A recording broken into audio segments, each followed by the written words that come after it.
I'm James Lynch of the Cedar Rapids Gazette. With me today are Tom Barton of the Quad City Times. Good morning, Tom. Good morning, James. Amie Rivers of the Waterloo-Cedar Falls Courier. Good morning, Amie. Good morning, James. And Gazette opinion editor Todd Dorman. Good morning, Todd. Good morning. You can find us on Facebook, follow us on Twitter, and subscribe to On Iowa Politics wherever you find your podcast. First up today, Sand versus Reynolds. In what may be an early look at the 2022 gubernatorial race, State Auditor Rob Sands said this week that Governor Kim Reynolds violated a state law that prohibits elected officials from spending tax dollars on self-promotion. Reynolds spent about $500,000, mostly federal CARES Act money, on a Step Up, Stop the Spread public service announcement, encouraging Iowans to take steps to slow the spread of COVID-19. She appeared in the 1-minute video for about 10 seconds.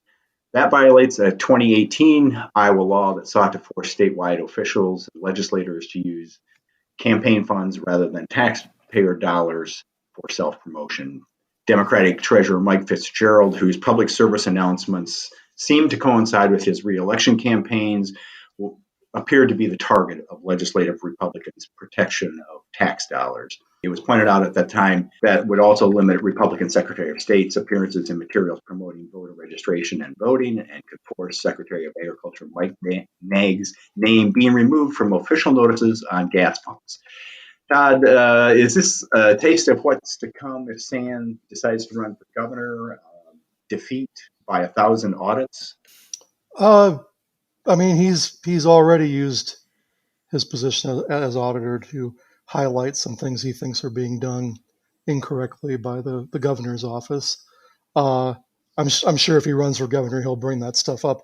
I don't know. Now that he's sort of declared his interest in it, he may have to be careful because he'll be subject to sort of the idea that he's using his office to campaign and its resources, and so he's got to be a little careful. I mean, basically, it was a dumb law when it was passed because the legislature is always at its worst when it's attempting to pass a bill that punishes one of their political opponents without thinking about the fact that it could be used at some point to attack them as well. I mean, I understand the concern, the great Iowa treasure hunt and the treasurer, and he's been treasurer since what, like 68, 1950. I'm not 1868. I'm not sure. He may have been Iowa's first treasurer. I don't know, but I mean, so there was the concerns about that, and he did go to the state fair, and they the booths of the various elected officials did look very campaign-like, but I mean that's why he tried to win elections, because that's. So I think this was a law, an amendment passed that was bound to be there was bound to be sort of a fight over how it was interpreted at some point, and it was going to be political, and so here we are. But yeah, he's going to use his office. He's going to use whatever they find as they do their auditing work. If it's in the Reynolds administration and something's wrong, he's definitely going to highlight it. So are we likely to see the governor in handcuffs soon on the campaign trail in an orange jumpsuit? Yeah, I don't think so. Even if there are differing views on whether she violated the law. Her allies say no, there's an exception for emergencies, and Sands folks say, well, she didn't put anything in her emergency orders making that happen. So no, even if this were to be found to be unlawful, she's going to get probably a strongly worded letter from someone saying, don't ever do this again.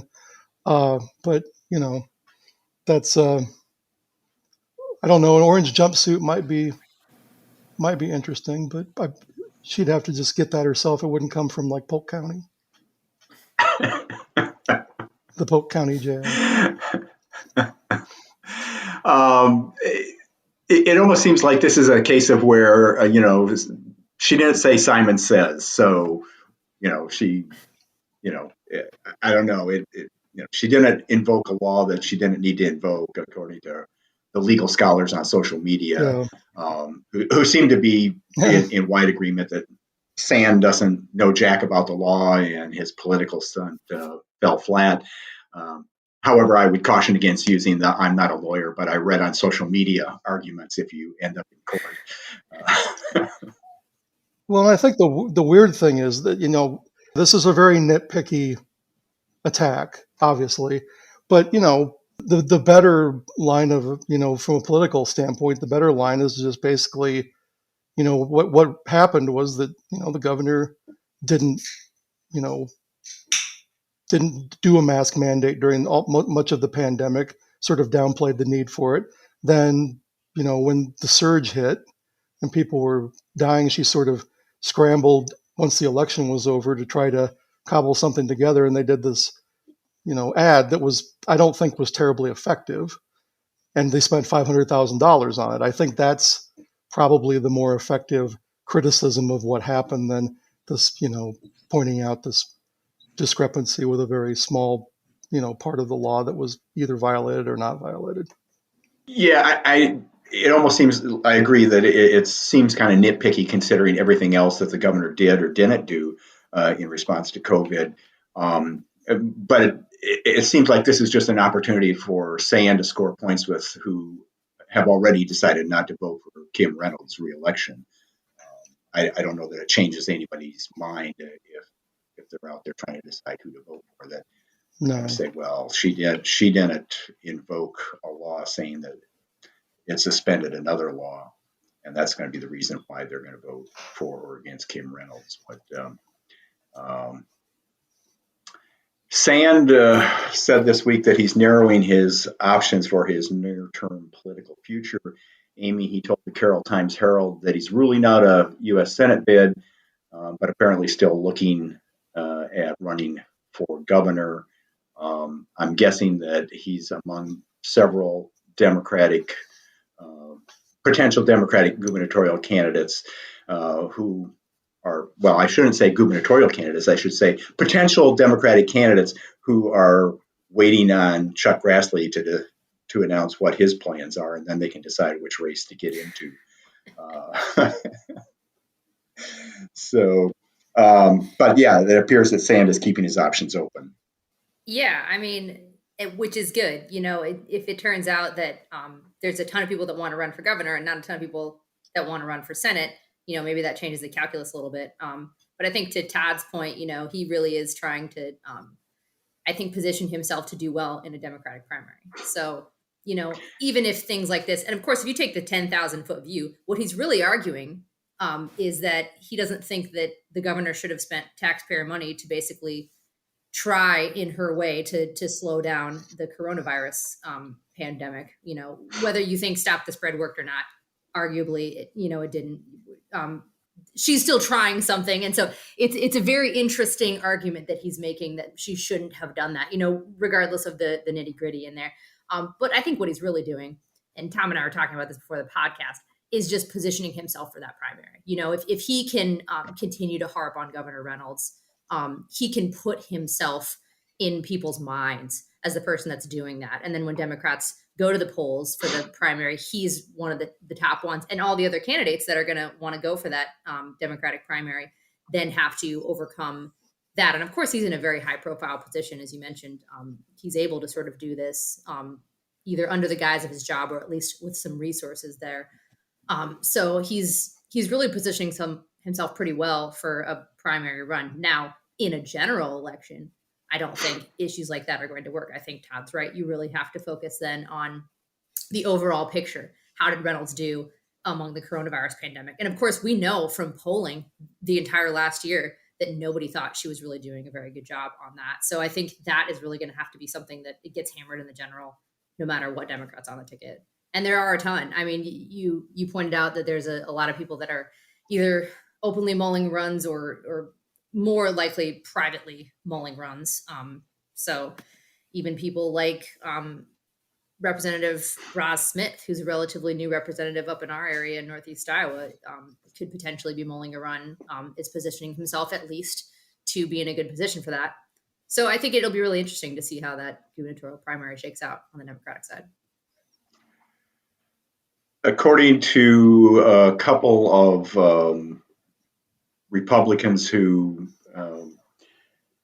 explained this whole situation to me yesterday. The background on this is that some Democrats don't think Rob Sand is tough enough or aggressive enough to take on Kim Reynolds.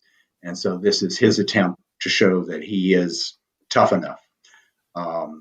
If that is indeed his calculus here, I'm not sure that this showed toughness or aggressive, maybe aggressiveness, but I'm not sure that it was tough enough or all that effective based on the reaction. And maybe that's a general election problem. I don't think necessarily Democrats are considering that calculus in the same way. Yeah.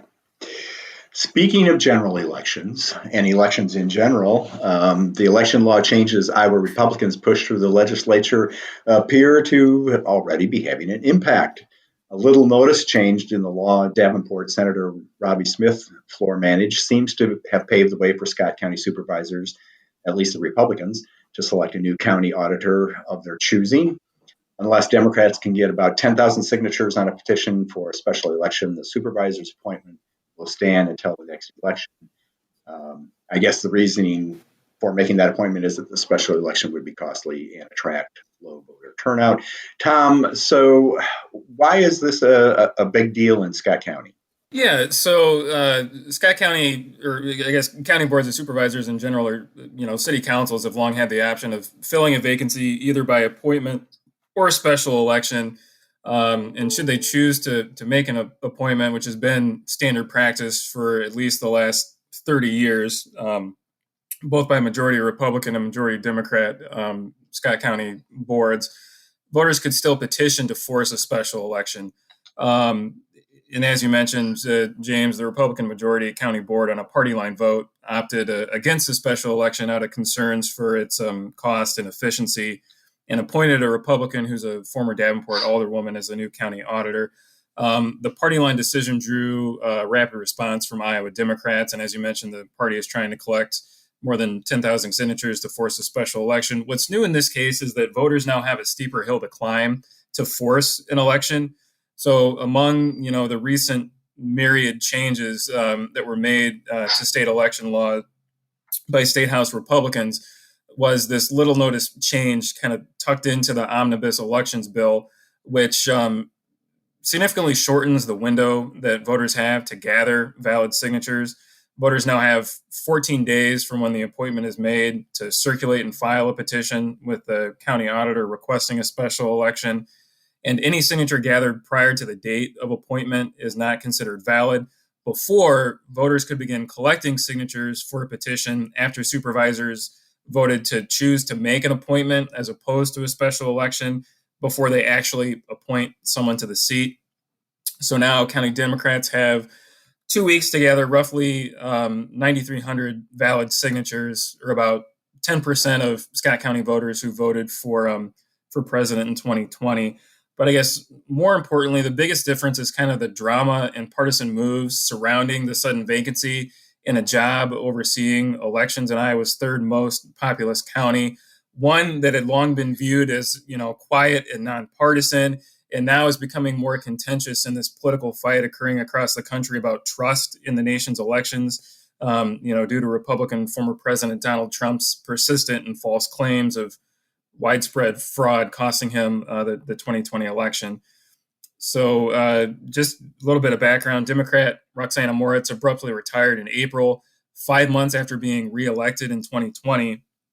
Out of concerns over actions by state lawmakers and county supervisors, she said, would make the job more difficult. And after months of personal attacks and threats from Republican voters upset by Trump's defeat to Democrat Joe Biden, accusing her of fixing the 2020 election, even though Trump easily won Iowa.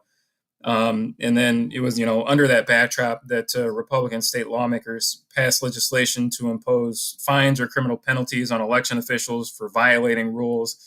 Officials now face a fine of up to $10,000 for a technical infraction of election rules as part of that new law. And that has made the line of work unpalatable, according to Moritz, the former county auditor. Do you think that Robbie Smith had this coup in mind when he wrote that law, or should I say, when he and Heritage wrote the law? Is this what they had in mind?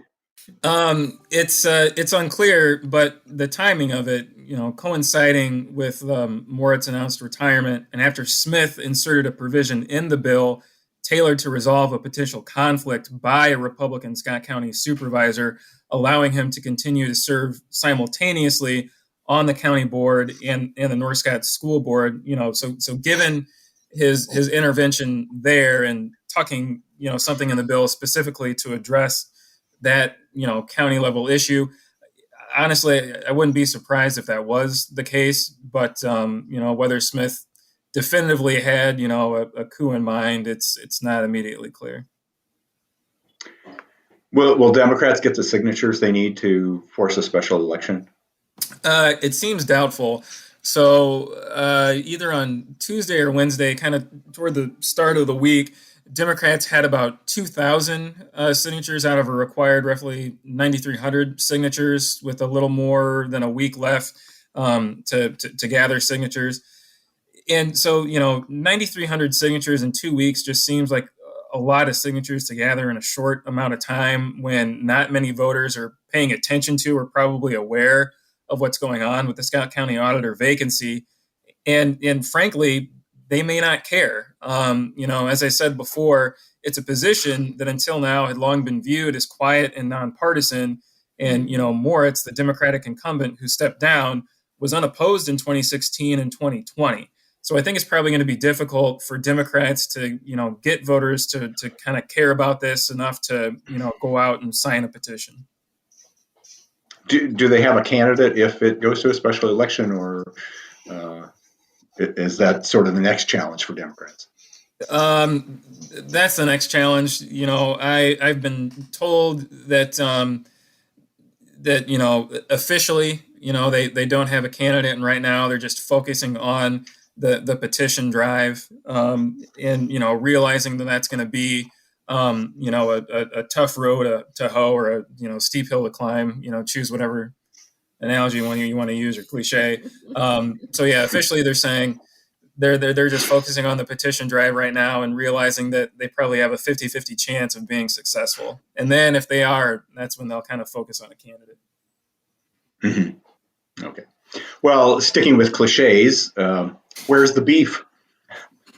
And it wasn't at the slaughterhouse this week. Right. JBS, the world's largest meat supplier, was hit with a ransomware attack that caused shutdowns and work stoppages at some of its 150 plants around the world, including in Marshalltown. At the same time, Governor Reynolds, when she wasn't appearing in PSAs, I guess, signed on to a letter with other Midwestern governors asking for an investigation into possible antitrust violations among JBS and the other four big beef packers who control 85% of the beef industry. Senator Chuck Grassley, of course, has been complaining about concentration in meat packing for some time. Representative Ashley Hinton was in Waterloo this week. Has she joined the concentration chorus? Yeah, it's interesting because we think of Republicans as traditionally being for business, for free markets, that sort of thing. So it's really something that they've traditionally stayed out of and sort of rejected antitrust. Now we're really seeing that change recently. Obviously, the tech companies were really their ire first, but you're really also seeing, I think, you've got JBS, Cargill, Tyson, I'm forgetting the fourth one, control, like you said, 85% of the market. And that has ramifications for Iowa farmers and producers and raisers of beef cattle. We saw that during the pandemic. We're seeing that during, these ransomware attacks, which if you read about like the technology they have at these beef packing plants, it's 30 years old. It's very open to ransomware, like from anybody, 14-year-olds, you know what I mean? Like, so it's a problem. And it's a big problem if you take one of those companies offline when four of them control the vast majority of the thing. And there's not enough small packing companies out there to take on the load. We saw this with the pandemic when they had to shut down supply. So it's really a food security problem. It's a farm problem. It's a farm producer problem. So Ashley Hinton is absolutely saying, yes, we need to take a look at this. and she said she and Grassley co-signed on to a letter, in fact, encouraging this investigation as well. So it's really interesting to see one of the few bipartisan shining stars happens to be maybe antitrust legislation going forward. And of course, Biden actually appointed a couple different people that are thought to be very antitrust to his, different agencies. So there could be movement on this. I think these companies are probably really going to step up their lobbying at the very least, if not really start to put out statements that are like, hey, because I think they're under threat right now. But will the anti-big tech and the anti-big meat forces come together to act? I mean, how much leverage do Grassley and Hinson and the Midwest governors have here? I think if they get Democrats on board, and traditionally Democrats have been antitrust, then you really see this issue explode. And maybe I'm just reading all of these crazy antitrust articles, but it really does seem like it's a watershed moment at this point. I would not at all be surprised to see antitrust even be an election issue, as far as, all of these companies, all of these mergers happening that are just, and the supply is being felt by people. You look at wood prices right now, you look at how meat prices were and how they could be, in the next couple of weeks, the supply shortages. People are feeling this intimately in their own grocery shopping and in their own home buying. This could be a big issue. You're suggesting that we could see a Chuck Grassley, Bernie Sanders antitrust legislation moving through the Senate? Wouldn't that be something? Yes, it would.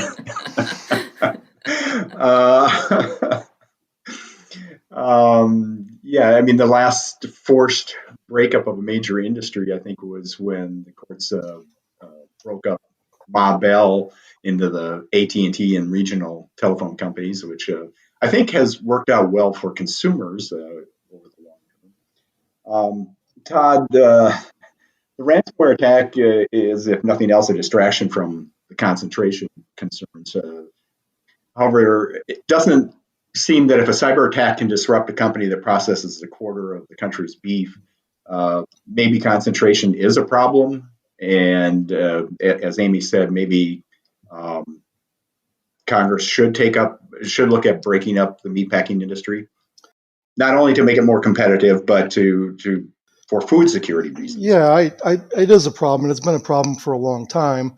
And I guess I'm hopeful that something happens now, although my skepticism is fed by the fact that this has come up several times in the past. I think I've heard Grassley many times over the years talk about how this is a problem and something needs to be done and the government needs to look at it.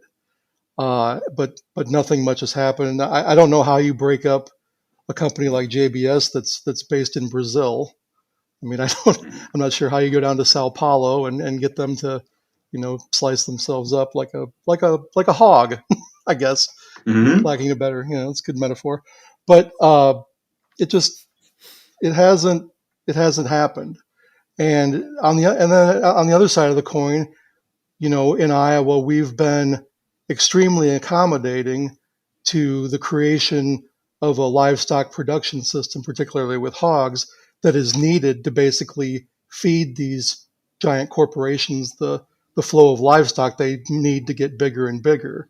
So on the one hand, we're concerned about, antitrust and these big meat packing companies, but we've got no problem, having the state become home to, 3 million people and 30 million hogs and that are being produced on a scale that makes large corporate meat packing and meat processing possible. So it's a complex problem, and just pointing at the big conglomerates and saying that that they cause a fragile food system is correct, but it goes, it's also the production system that we've embraced, the farming systems that we've embraced, and the environmental degradation that's come with that. So, yeah, antitrust is one I guess tentacle of this giant problem. Well, it also seems that part of the problem is that companies like JBS basically own the production from start to finish. So there's a lot of quote unquote farmers out there who are really working for JBS and other large meat packers. If the meat packing industry gets broken up, what happens to those farmers? do they have to go out and actually buy their own hogs and facilities to raise them, or will they still be able to, be a contractor for JBS? Or you'll see all these community packing houses spring up. I don't know. That would take years, if not decades, though, to really get that infrastructure. Sure. Yeah. I mean, it would be a return to those good old days, I guess. But where, Yeah, I suppose if you break up the companies, at least you might, instead of having only 5 choices for who you're going to raise hogs for, maybe you have 10, and maybe that, puts some competitive, some pressure on to pay higher prices. But I mean, yeah, that's from I can't even imagine the litigation that would have to take place to have that happen. I mean, I wonder if I'd still be alive by the time they figured it out. Well, if it happens, we'll probably talk about it on a future edition of On Iowa Politics, but that's it for today. If you enjoy the podcast, tell a friend and subscribe to us wherever you like the podcast. Send your fan mail to podcast@thegazette.com. And you can find us on the homepages of the Quad City Times, Sioux City Journal, Muscatine Journal, Mason City Gazette, Waterloo-Cedar Falls Courier, and the Cedar Rapids Gazette. Johnny on Point will take us out. And if you know an Iowa band or musician who should be on our show, send us a sound file and subscribe to our politics. For Tom, Amie, Todd, and our producer Katie, I'm James Lynch. Thanks for listening. Stay well.